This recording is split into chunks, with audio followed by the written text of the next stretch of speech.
People in the town used to talk about the ambience house like it was a living thing. Not just haunted, alive. They said it watched. They said it listened. Even during the day, when the sun was out and children played on the streets nearby, the air around that house felt wrong. Cold. Heavy. Like the house was swallowing sound. At night, no one went near it. Not even children who dared each other for fun would cross the old rusted gate. Dogs refused to walk past it. Birds avoided the roof. Taxi drivers never stopped near that street, no matter how much money you offered. Everyone had a story. Strange lights moving behind the windows. Shadows that didn't belong to anyone. Doors opening and closing on their own.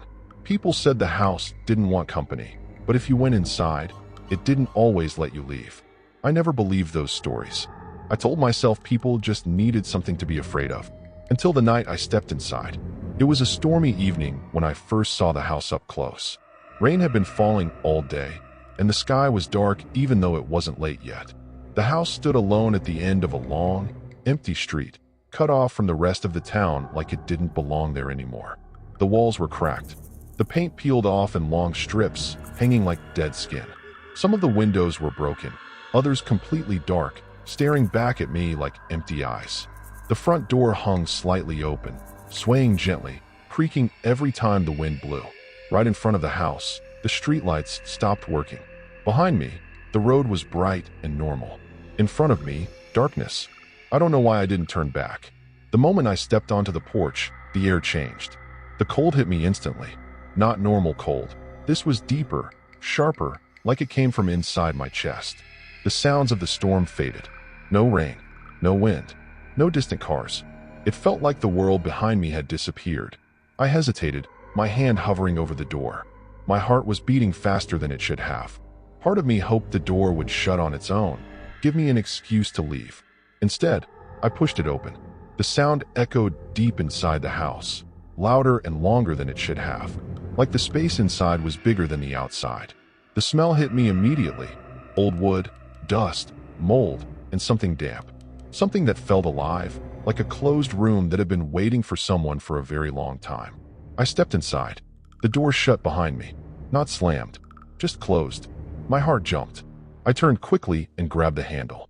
It was cold. I twisted it. The door opened easily. I could leave. I didn't. I told myself I was overreacting. Houses make sounds. Old houses settle. I took one step forward, then another, my footsteps echoing softly. The main room was almost empty. A cracked chandelier hung from the ceiling, swaying slowly even though there was no wind. The walls were stained with long dark marks that looked like water, or maybe something else. The floorboards were dark in several places, like they had absorbed years of footsteps, years of fear. Then I heard it. A soft sound. Upstairs. Footsteps. Slow. Careful. Like whoever was walking didn't want to be noticed. I froze. My breath caught in my throat. I listened closely, my heart pounding so loudly I was sure it could be heard. The footsteps stopped. Silence. I stood there, barely breathing. Seconds passed. Maybe minutes. Then, a whisper. Soft. Low. Drifting down from the staircase.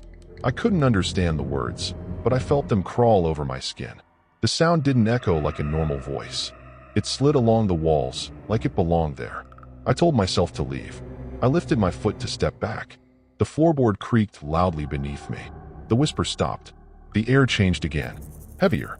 Thicker. Like pressure pushing against my chest. From the top of the staircase, I heard a chair scrape slowly across the floor. Something was moving. Something that knew I was there. Lightning flashed outside, lighting up the house through the broken windows. For a second, shadows jumped along the walls. Shapes that didn't look human. The wind rushed through the broken shutters, sounding like distant crying. I raised my flashlight. It flickered once, twice, then stayed on. That's when I saw it. At the top of the staircase stood a figure. Tall, thin, pale. It didn't move. It didn't breathe. Its face was wrong, too smooth, like it had been erased.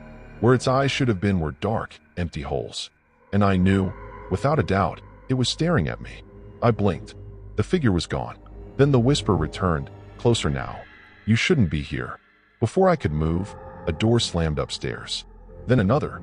Then footsteps, many this time, moving fast, running through the halls above me. The walls shook slightly as if the house itself was waking up. My flashlight went out. Complete darkness. I heard whispers all around me now, overlapping, circling, crawling through the walls and floor. I backed away blindly, my hand brushing something cold. A hand. Not mine. It slid slowly off my shoulder. A voice whispered directly into my ear. Leave, or stay forever. I ran. The hallway stretched longer than before, twisting slightly, like the house was changing. Doors slammed shut around me. Shadows reached across the floor, brushing my legs. The air felt thick, like moving through water. I reached the front door and grabbed the handle, shaking so badly I could barely hold it. The house groaned loudly, wood creaking like bones shifting. The door wouldn't open. The whisper returned, calm and patient. Stay. I pulled harder. The lock snapped open. The door flew wide. I fell forward into the storm. Rain soaked me instantly. The wind screamed. Lightning cracked across the sky. For a moment, the house was silent. I didn't stop running until I reached my car. I turned back once. In the flash of lightning, I saw shapes pressed against the windows. Dozens of them, watching. Then the front door slowly closed. I never went back. But sometimes, late at night, when the wind is quiet and my room is dark, I hear that same whisper just outside my window. Soft, patient, calling my name. Like the ambience house never forgot me, and never will.